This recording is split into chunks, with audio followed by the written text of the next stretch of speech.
Kumakalat ngayon ang picture or post ni Carlos Yulo na kasama niya si Jollibee.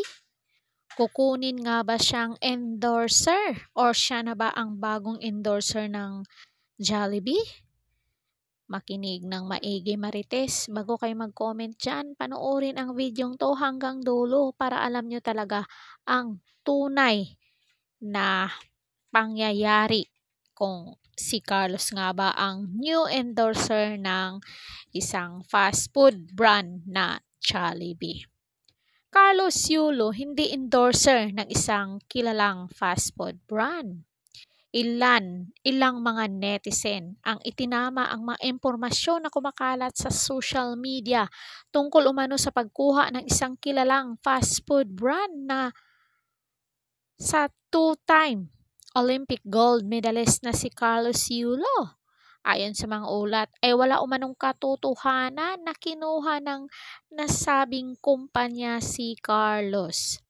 Ang mga larawan kung saan makikita si Carlos at ang mascot na nasabing kumpanya ay kuha sa isang event ng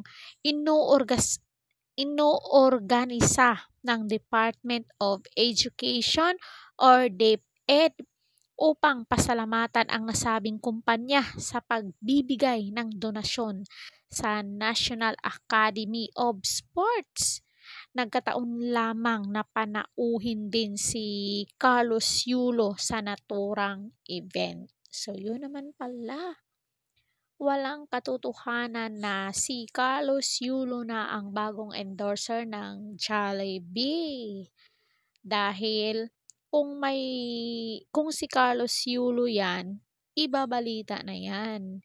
So nagkataon lang na nagtagpo ang landas ni Jollibee at ni Carlos Yulo. So anong sa inyo dito mga Marites? Comment dyan sa baba kung ano ang inyong naging pahayag. Don't forget to like, share, and subscribe. Please hit the notification bell para updated kayo lagi. Caridad Official TV hanggang sa muli. Thank you so much.